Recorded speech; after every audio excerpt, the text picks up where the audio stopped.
Bueno, ¿me escuchan para empezar? Sí, doctora, buenas noches. Sí, doctora. Ya, entonces vamos a empezar porque ya estamos un poco retrasados. Para continuar con la semiología del aparato respiratorio, vamos a ver esta segunda clase, que es una clase corta, pero importante también. Tenemos acá lo que vamos a completar para ver los síntomas del aparato respiratorio, como son la disnea, el dolor torácico y la cianosis. La disnea. La disnea es la dificultad respiratoria o respiración dificultosa. Es una sensación consciente y desagradable del esfuerzo respiratorio, porque normalmente uno respira sin darse cuenta, es algo automático, pero al hacerse consciente y desagradable, es una disnea. Los pacientes nos pueden decir agitación, falta de aire. Vengo porque me estoy agitando, me falta el aire. Entonces nosotros lo traducimos, hablamos adecuadamente, disnea. La disnea puede tener varias clasificaciones por su duración, en aguda o pasajera, crónica o progresiva. También por su intensidad puede ser ligera, escasas molestias, muy poco frecuente, o muy intensa, ¿no? Que nos lleva a necesitar un apoyo suplementario de oxígeno. Vamos a ver las alteraciones de la disnea, en alteraciones de la frecuencia, alteraciones de la posición, alteraciones del ritmo de la respiración. Alteración de la frecuencia. Normalmente la respiración es hasta 12 respiraciones por minuto, ¿no? Pero cuando esta se acelera, se llama taquipnea o polimnia, que es el aumento de la frecuencia sin modificar la amplitud. Porque si nosotros vemos acá, hay una amplitud normal, acá miren. Pero si no vemos taquipnea, está la amplitud normal, pero la frecuencia está aumentada. En la bradipnea, la frecuencia está disminuida, ¿no? Entonces, taquipnea, más de 20 respiraciones por minuto, bradipnea, menos de 12 respiraciones por minuto. Alteraciones de la posición. Cuando hay dificultad respiratoria al estar en decúbito dorsal, se denomina ortopnea. Y cuando uno está en posición parada, bipedestación, la dificultad respiratoria se llama platipnea, ¿no? Vamos a ver posteriormente en qué casos se presentan estas ortopnea y platipnea. La ortopnea en la insuficiencia cardíaca congestiva, como podemos ver, ¿no? Paciente edematizado que está durmiendo y se levanta porque no puede respirar. La enfermedad pulmonar obstructiva crónica también, ¿no? Tiene que dormir con almohadas, como vimos en el gráfico anterior. Miren cómo duerme con almohadas.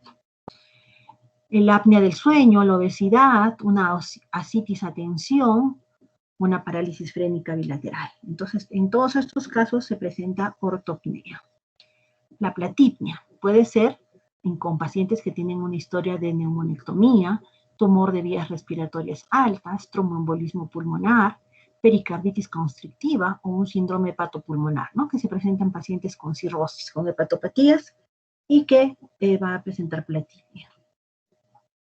Hay otros tipos de disnea, que es la disnea de esfuerzo, la disnea paroxística nocturna, la psicógena, la periódica, y la disnea de esfuerzo, ¿no? La clasificación de la disnea. Grado 1, al realizar esfuerzos mayores que antes no le molestaban, como correr, el ejercicio. Grado 2, al realizar esfuerzos moderados, cotidianos, como caminar, subir escalera. Grado 3, al realizar esfuerzos ligeros, como vestirse, hablar, comer. Y el grado 4, al estar en reposo físico o mental. Alteración de los tiempos de la respiración, ¿no? Esta es una respiración normal, inspiración, expiración. Como les decía, la profundidad de la respiración.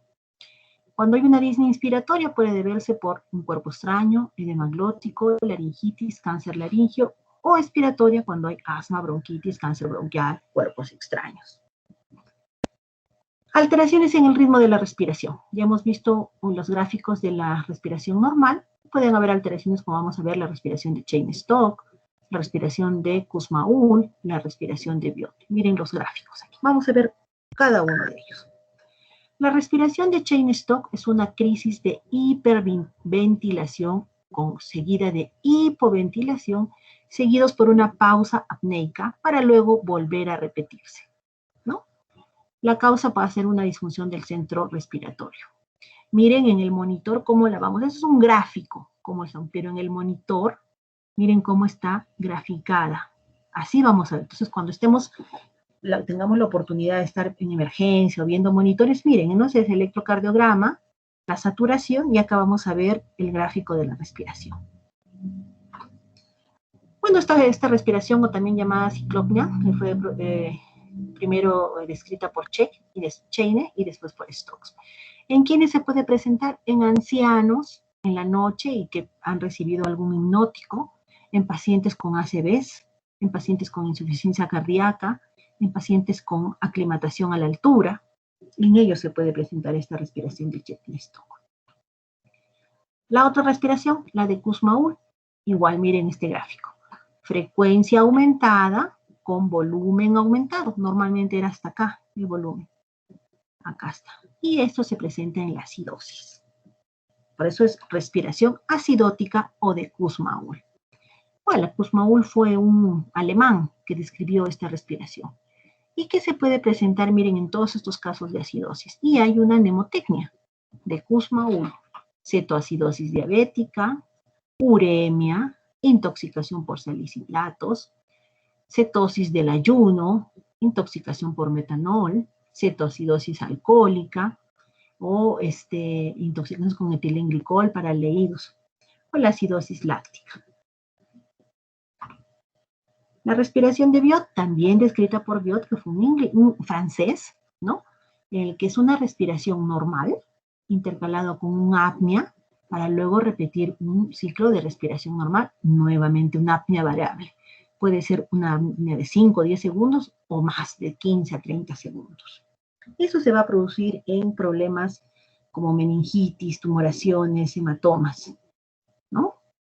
Causas, ¿no? En la hipertensión endocraniana, tumoraciones, meningitis, hipertensión endocraniana, ¿no? Cefalea, vómitos, edema de papila, esos son los síntomas de la hipertensión endocraniana. Hemos visto lo que es la disnea, ahora vemos lo que es el dolor torácico. El dolor torácico es la sensación de disconfort que se presenta desde la fosa infraclavicular hasta el diafragma. Como sabemos, en esa zona pueden haber diferentes órganos, como son el mediastino, donde está esófago, tráquea, páncreas puede estar acá, corazón está acá, intestinos, hígado. Entonces puede haber causas cardíacas, digestivas, osteomusculares y pulmonares. Tenemos que tener en cuenta qué factores de riesgo tiene. Por ejemplo, si es un paciente que es hipertenso, que tiene un antecedente cardíaco, nos va a orientar más a una causa cardíaca, ¿no? ¿Cómo son las características del dolor y sus modificaciones con la tos y la respiración? Por ejemplo, el dolor de corazón es más opresivo, el dolor ansioso es punzada, el dolor de pleura es puntada de costado. ¿Y qué síntomas acompañantes pueden ver? Por ejemplo, el que nos interesa ahora es el pleurítico, que es un dolor punzante y de localización costal, que va a poder irradiarse. Suele durar más que el isquémico. El isquémico, tanto de una angina como de un infarto, es pues de 20 minutos a 30 segundos, que si el paciente no acude a un centro hospitalario puede complicarse. Mientras tanto, el dolor pleural va a durar más. Puede ser que el paciente esté con días, semanas con ese dolor. La intensidad va a ser variable y aumenta con los movimientos respiratorios, ¿no? Ay, me duele más cuando respiro. En cambio, la angina, el dolor isquémico no tiene nada que ver con los movimientos respiratorios porque lo que está es que está muriendo ese tejido cardíaco. Puede haber un dolor local que va a aumentar con la presión o el movimiento, que es irradiado, por ejemplo, una neuralgia por el trayecto nervioso, referido reflejo, ¿no? Transmitido profundo. Va a depender de su origen, ¿no? Puede ser traqueobronquial, que va a tener la característica que aumenta con el frío, la tos esfurente, retroesternal. Pleural, en un derrame pleural, que aumenta con la inspiración, el estornudo, disminuye en el decúbito lateral y el reposo. Mediastínico, que va a ser de localización retroesternal y en el cuello, no se va a modificar con la tos ni la respiración. Y el diafragmático, que va a aumentar con la inspiración y la tos. Se puede irradiar al cuello y al hombro del mismo lado. Por último, la cianosis, ¿no? La cianosis es la coloración azulada de la piel y mucosas, que acá podemos ver que va a tener, ¿por qué se debe? ¿No? A la presencia de la hemoglobina, aumento de la hemoglobina reducida o desoxihemoglobina en los capilares, más de 5 gramos. Podemos ver que los valores normales de la hemoglobina reducida en vena es 4.5 gramos, en capilares 2.62 gramos y en arteria 0.75. Para que haya cianosis tiene que haber una cantidad más de 5 gramos, ¿no? Esa es la causa. Que puede ser central, depende de la cantidad de hemoglobina desoxigenada, y que las causas son por bloqueo alveolo capilar, la fibrosis, que va a mejorar con el oxígeno, disminución de la tensión de oxígeno, asma, enfisema, telectasia, y alteración de la ventilación-perfusión, como en la altitud, ¿no? Que va a mejorar con el oxígeno. Bueno, eso es todo. Como les decía, era una charla pequeña. ¿Alguna pregunta para despejar sus dudas?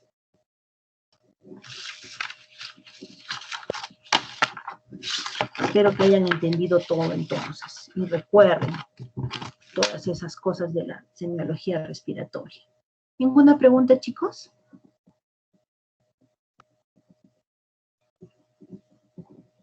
Ok. Nos vemos entonces a estudiar. Nos vemos, chicos. Hasta luego, doctora. Hasta luego, doctora. Gracias. Hasta luego, doctora.